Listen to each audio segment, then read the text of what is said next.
Jaram hino ɗo taarika fiima antu heɗito moƴƴa.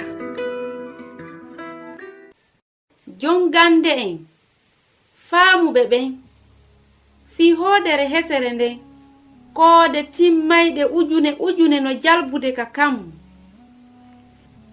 Yimɓe iwruɓe ndi leydi wi'etendi Baabila lasi ndike jalbendi wondi ndin ka kammu. Rewrude e ko kammuliɗi longorte kon no wi'e telescope e haala faransi. Ndaareɗo hoodere heyre nde sugu mayre yi'aaka haa hande.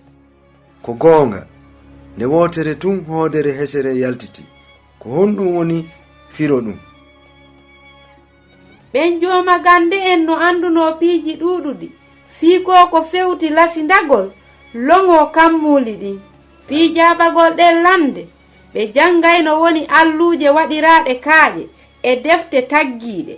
Ko ɗo hoodere nden ko holli en ko lanɗo yahudiyankeɓe ɓen woni ko jibina.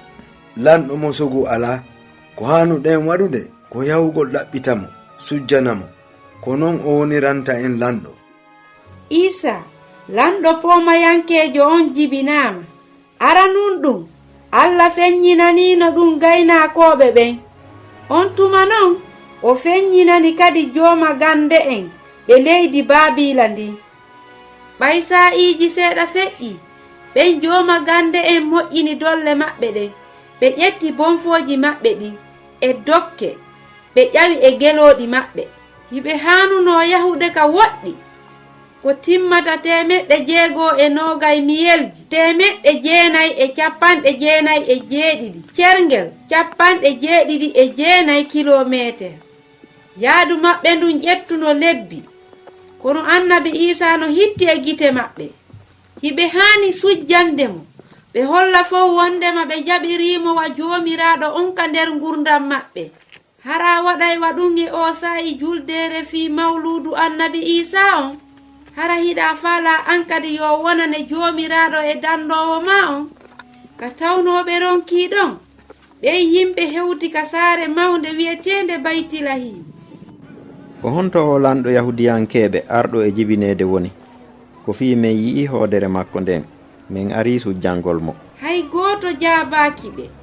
Yimɓe ɓen no ngalɗi ɓe jokkiti yaadu maɓɓe ndu. O lanɗo wi'eteeɗo Herodu ɓurno hawnaade.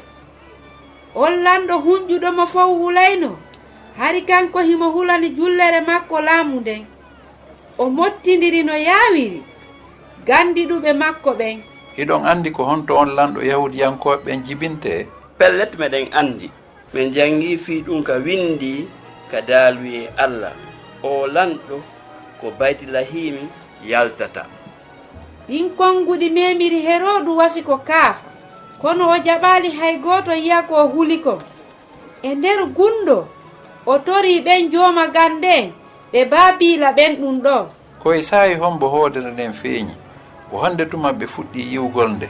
E ɓaawo sikkitaare ɓe yeetimo nyalaande nden. Joni o humpitike ko hanuno o humpitaade kon. Yahe Baytilahim ɗaɓɓitoyon kumpay kum. Nde yiitoy ɗon kum wo arte humpitonmi min kadi miɗo faala sujjande kum. Hara ko ɗum tigi o faalano waɗude oye on fenowo hulɓiniiɗo no faalano wonude kanko tun lanɗo. Ko ɗum waɗi sihimo faala warugol kumpay kum laami kum. Jongande en iwi Yerusalam ka taarika hikkotoɗo en andoyay ko jokkiti kon. Ko Husaynatu wonno e yewtude mi weltanike ma fii ko heɗitiɗa kon hiɗen e saayi.